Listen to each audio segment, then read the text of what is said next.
I want you guys to think back to your glory days with the British and Irish Lions. This is such a treat. We've brought you in a demo team over there. They're all ready to go. I want you to bring us back to 2009 and some of those great moments you guys had together in the centre. I thought I was getting Jamie Roberts and not Goose. The fighter jet parked outside. 14 years ago. Cold in here. Jeez. No, obviously we were lucky enough to have forged a pretty decent partnership back in 2009. I'd been on a couple of Lions tours before that, so I guess I'm intrigued to understand what your experience was. You see your name, picked initially. What is the anticipation around going on tour, making the test team, or was it a case of let's suck it and see, I'm on a Lions tour? Yeah, certainly the excitement of the latter, Brian. Think back to your first Lions tour. I was a young man. I think I was 22. 2009, I'd only played as a test 12 for a year. I made my debut on the wing for Wales, and that summer we actually toured South Africa, 2008. First test at Loftus against the great Jean de Villiers, one of the best 12s in the game, and I'd only played test rugby at 12 for a year, so came into a Lions environment. I thought, you know what, I'm going to be a sponge here. I'm going to try and absorb as much information as I can, try and understand the game as best possible. A few weeks later, you're in a test starting side, so it was a case of just being me. So before we got to the test, at what point did you think our relationship was, maybe we're test centre material, the two of us? Yeah, it was probably just how different we were as players. I was very much an out-to-in player, so I'd pick on that soft inside shoulder of defenders, I'd back my physical stature, whereas you were blessed with pace. So something I wasn't blessed with hugely, but that ability to take an outside arc, beat a player on the outside and get your hands free. So I think when you've got two players like that, and it's not just a centre partnership, right, it's everyone else around you, we gel pretty quick. Before we get into that, how much would you have talked to your centre partner over the course of your career about saying, this is my game, I'm going to get my hands free, run lines off me? Yeah, just pick lines. I played with a great Casey Lalala for Cardiff for quite a few years as a youngster, certainly my first year in the centre. And he was a guy I'd always trail. I always knew he'd use footwork, beat that defender, get his hands free. So if that was inside or outside, I'd always trail Casey because he gets hands free and it'd often be a line break, and vice versa. So is that intuition, being able to understand each other's intricate parts of their game. Brilliant. OK, well, let's show us a little bit of the minutiae and the detail around what you're talking about. We've got the Ealing Rangers here. Fantastic to have you guys with us. We're going to run through the demo. I believe we've had a bit of a tricky season, but it's going to get better in the next 5 or 6 minutes. So, all right, get you into the 12 position. Talk about a couple of different scenarios, all right? You're one of the better ball carriers over the last 20 years as an inside centre. So what are the things you're trying to do to manipulate the defence from your own perspective or then from the perspective of others to allow you to do a better role? Yeah, so first of all, I'll be looking at my 10 and how flat my 10 can play. So Will playing 10 here. How flat can he play to the line? Well, if you pass me the ball quite early, that is often quite hard. If I want to, we can see now the defence is playing on top of us. They're dictating the terms of the advantage line.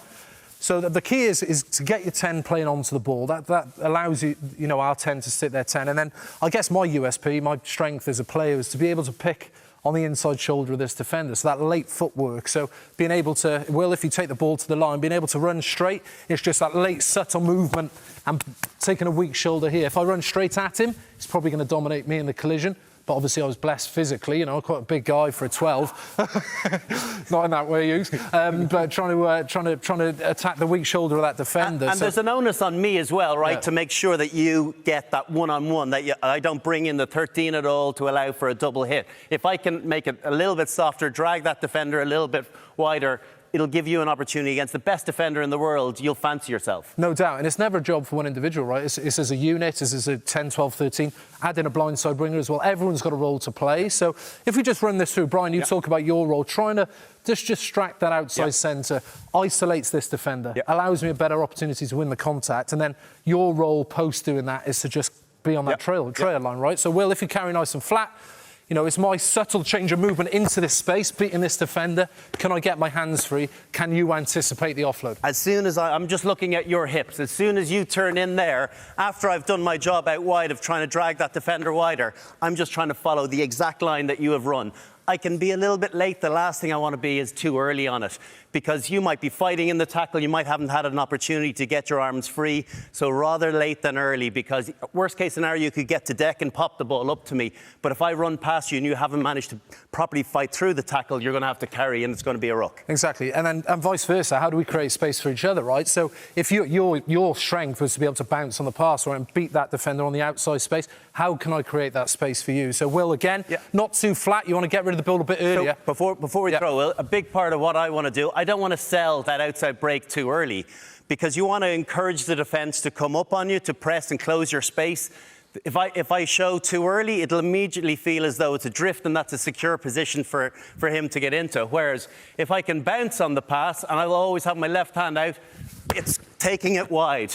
Now, most defenders, you know, it's unlikely that I'm going to absolutely smoke him on the outside, but best case scenario, you'd feel as though you'll get a scrag, but I'll get in around the back of that tackle, and that's where the opportunity to offload to you or running a good support line is. Yeah, and it's anticipation of what you're doing. So I've got a job. I've got to create space for you. So, Will, again, if you go to just before you pass the ball, my line, if I know this is going to be a miss pass, my line is to isolate you. If I just turn your hips or turn your shoulders by running just a subtle inside line, you're in a world of trouble, because you're one-on-one against one of the best attackers in the game, right? So after that, my job's not over. So I'm running this subtle inside line, just distracting your eye line a bit. How can I beat you to this space? So you outside shoulder, as flat as possible. Again, not too early, Brian. Just beating you into that space there. All right, let's go through one of the plays that we did a little bit of set phase, the Brumbies play. It's been around 25 years. We see it a lot with Leinster and Ireland in particular. But if everyone runs the correct lines, with animation, with holding the correct amount of depth, it is such a hard play to defend against. Yeah, but this is something we did on tour, but we swapped roles. We did, yeah. So we're trying to use our strengths. Obviously, one of the more destructive ball carriers, hopefully someone that had a bit of sleight of hand to be able to pick the pass, be it to you or out the back to 10, who was Stephen Jones at the time. You're doing a great job, Will. So if we walk through this slowly, okay, again, it's about trying to make sure we take the ball good and flat.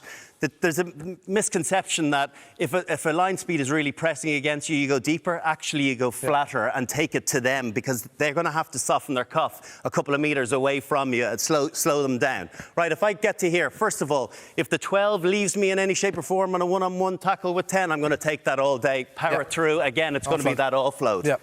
But if I do manage to stick the 12, my next thing I'm doing is I'm trying to see in my peripheral vision what's happening with the 13 defending there. So if I see him square like that and Jamie running a short line, there's no way I'm not going to give it to him.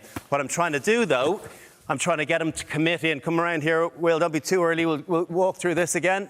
And again, this time, hips turn in and out the back. And it's a play. The reason it's been around for 25 years is because if you pick the right option, it is impossible to defend. But it's all about animation. It's all about timing. If we go through one finally, we don't know which way the defender's going to defend.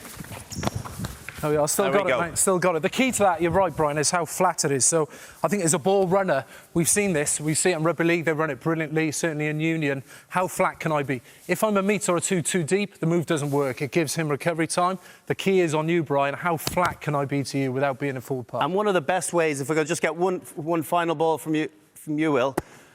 As I'm throwing this pass, I want there to be uncertainty with Jamie as to whether the pass is for him or not. I want to almost graze that arm. Because if you're thinking, I don't know if that one's for me or not, you can be sure as hell think this defender doesn't know who's getting it. So it's all important to make sure it's nice, tight and compact, but aggressive to the line, but with enough time to be able to play that key pass. I'm feeling sorry for our winger over here. You're never getting the ball. It's like, no, we'll just go back inside again. If you want. That's brilliant. Wow, fantastic stuff.